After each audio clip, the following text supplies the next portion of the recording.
गोलाकार रहता है कि त्रिज्या परिवर्तनशील है त्रिज्या के सापेक्ष। क्वेश्चन में क्लियर है कि त्रिज्या के सापेक्ष आयतन में परिवर्तन के दर ज्ञात। त्रिज्या के सापेक्ष आयतन में परिवर्तन की दर ज्ञात है। त्रिज्या के सापेक्ष बोला, क्लियर यहाँ पर किया। नहीं बोलता है तब जाकर के हम टी के सापेक्ष करते हैं। यहाँ पर बोला है त्रिज्या के सापेक्ष किसके सापेक्ष करेंगे, आर के सापेक्ष करेंगे, है ना। तो आयतन में परिवर्तन की दर बोला, आयतन बोले तो वॉल्यूम, है ना, आयतन, है ना, वॉल्यूम को भी से डिनोट करते हो। तो आयतन में परिवर्तन की दर बोला है ज्ञात करना, तो dv बाय dr होगा, क्योंकि त्रिज्या के सापेक्ष बोल दिया। तो dv बाय dr ज्ञात कीजिए, मालूम नहीं है, है ना। परिवर्तन की दर ज्ञात कीजिए, मालूम नहीं है वाट। जबकि त्रिज्या दिया 10 सेंटीमीटर, जबकि त्रिज्या कितना दिया 10 सेंटीमीटर त्रिज्या दिया, त्रिज्या r बराबर दिया है 10 सेंटीमीटर, कोई दिक्कत नहीं है।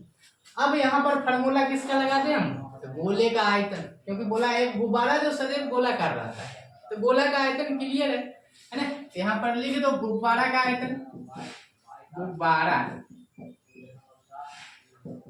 का आयतन, गुब्बारा का आयतन, आयतन को v से डिनोट करते हो तुम लोग, तो v बराबर गोले का आयतन होता है 4/3 पाई आर क्यू हो जाता है, पाई आर क्यू हो जाता है। इसको क्या करेंगे हम, डिफरेंशिएशन करेंगे, तो लिखेंगे दोनों ओर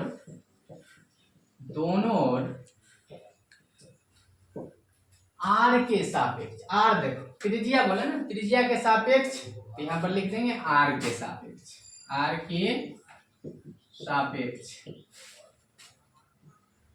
अब कलज करने सापेक्ष, अब कलज करने पर अब यहाँ पर देखो v में d लगाएंगे, d by D R v हो जाएगा इक्वल 4/3 पाई, ये तो कांस्टेंट है नहीं, ये पूरे तो क्या हो जाएगा बाहर आ जाएगा। इसमें d लगा दो, d by D R R Q, कहीं कोई दिक्कत नहीं है। v का क्या होगा dv by D R equal 4/3 pi into यहाँ पर x पर पावर n, x पर पावर n का फॉर्मूला तुमको पता है ना, पता है क्या होता है, n x to the power n minus 1 होता है। ये फॉर्मूला देखो, x पर पावर n क्या होता है, n x to the power n minus 1 होता है। इसी सूत्र पर बैठाना है यहाँ पर, x पर पावर n, इसको n बोलो, x पर पावर n क्या होता है, n x to the power n minus 1, power को ढको, क्या होगा D R by D R, cut जाएगा तो 1 होगा ना। ऐसे भी जानते हो r का डिफरेंशिएशन r के रिस्पेक्ट में क्या होता है 1 होता है। तो dv बाय डी आर बराबर निकल गया, 3 कैंसिल कर दें, कट रहा तो काट दो, यहाँ से हो गया 4 पाई, यहाँ से कितना आ गया, इसको घटाओगे तो 2।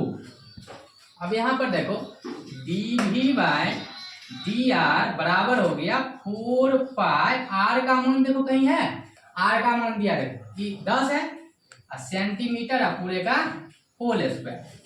अब यहाँ पर आ जा dv बाय डी आर बराबर यहाँ से 4 पाई इंटू 10 का स्क्वायर कर दो, कितना हो जाएगा 100, 100 होगा, और सेंटीमीटर की भी स्क्वायर कर दो, सेंटीमीटर स्क्वायर।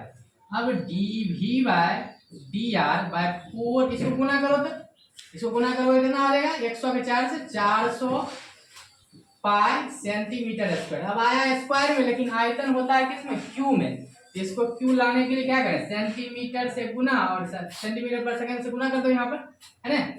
तो dv बाय डी आर बराबर हो गया, इसको गुना 400 पाई सेंटीमीटर स्क्वायर, सेंटीमीटर से गुना करेंगे तो सेंटीमीटर क्यू पर सेकंड, यही तुम्हारा आंसर हो गया, इसको लिख सकते हो।